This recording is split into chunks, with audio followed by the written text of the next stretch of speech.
What's going on, everybody? Welcome to LVN EATS WORLD. I'm Logan. We got Dylan behind the camera, and today we are way deep in Northeast Philadelphia checking out Steve's Prince of Steaks.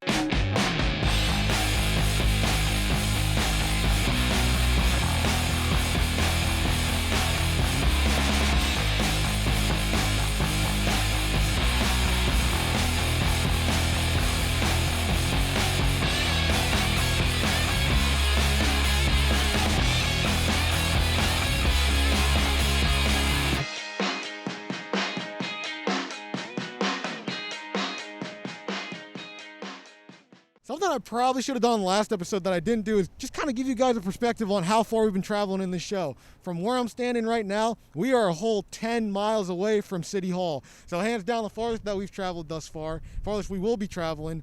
And it just kind of goes to show that, we've hit pretty much all four corners of the city so far, but we are still within the confines of the city of Philadelphia, which makes Steve's behind me fair game. It was established back in 1980 at the original location behind me, marking 40 years of business. Okay, so, maybe it's not quite the mom and pop shop just yet, but it's certainly not new to the game, if you guys know what I mean. Now, there's 4 locations throughout the city and the surrounding suburbs.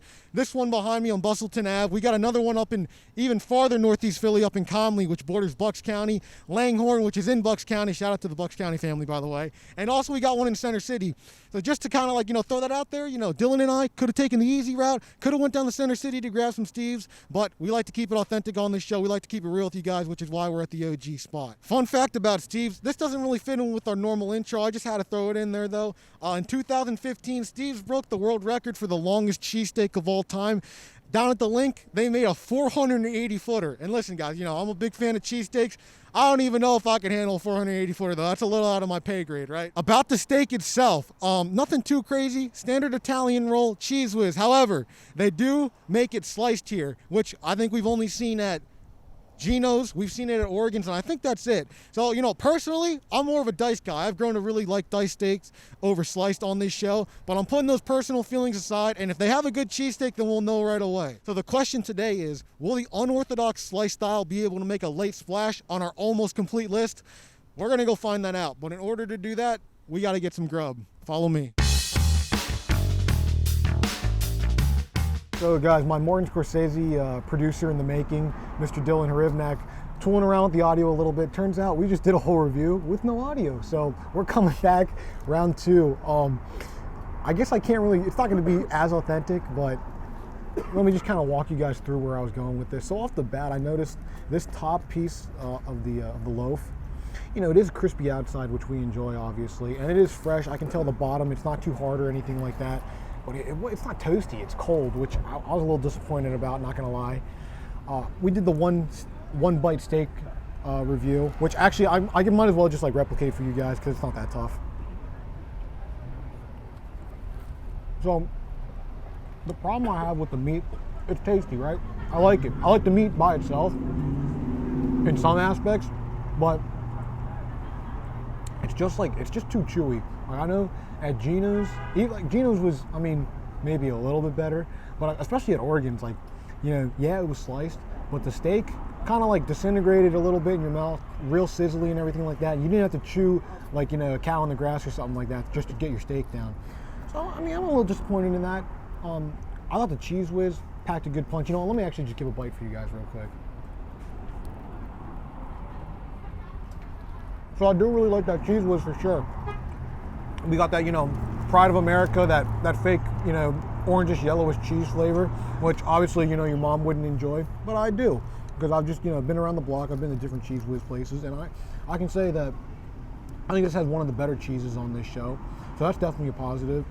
The roll is definitely fresh, but again, it wasn't a steamer whenever she was taken off the grill.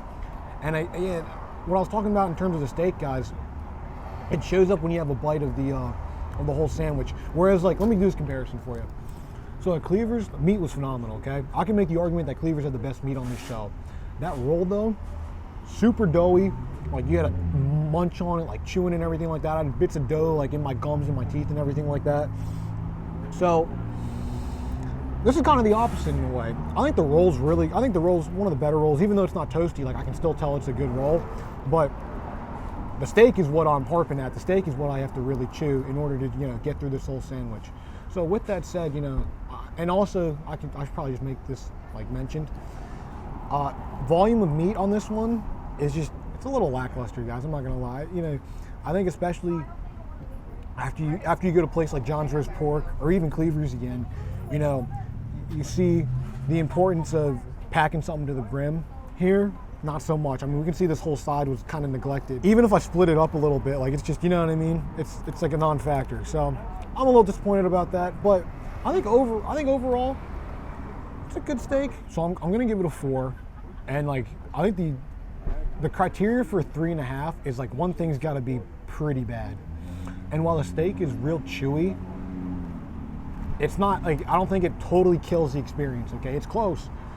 I think it's gonna be the lowest 4 we have, just above Jim's, but just below Cleaver's. But the meat doesn't completely kill it, and the cheese is is decent. Cheese is pretty good, and the roll's good enough, even though it's not a steamer. So I think a 4 is fair. You know, a little disappointed, yeah, but I mean, you come across, you know, 14th go around, you know, it's kind of hard to beat places that we've already been to. So yeah, I think a 4 is absolutely fair for this ranking. All right, guys, that's gonna do it for our review of Steve's Princess Steak. Listen, you know, it was a little disappointing, not gonna lie, kind of a mediocre steak, but I'm gonna give Steve's the benefit of the doubt because again, this is the 14th out of 15 spot. It's gonna take a lot to to kind of surpass our expectations at this point. And while it's not a bad steak, it just didn't really have what it took to, you know, really make a splash on our list. With that said, guys, next week, season finale, the granddaddy of them all, D'Alessandro's got you guys a very, very special guest for this episode. I'm super excited about it. Dylan's super excited about it. It's gonna be a great way to wrap up this whole tour. As always though, you're gonna wanna be a part of this, which is why I wanna remind you guys to hit the subscribe button, clicking the bell, put on your push notifications, liking the video, comment below, let me know. Thank you so much for watching LVN EATS WORLD. Stay safe and we'll see you guys next week. Peace.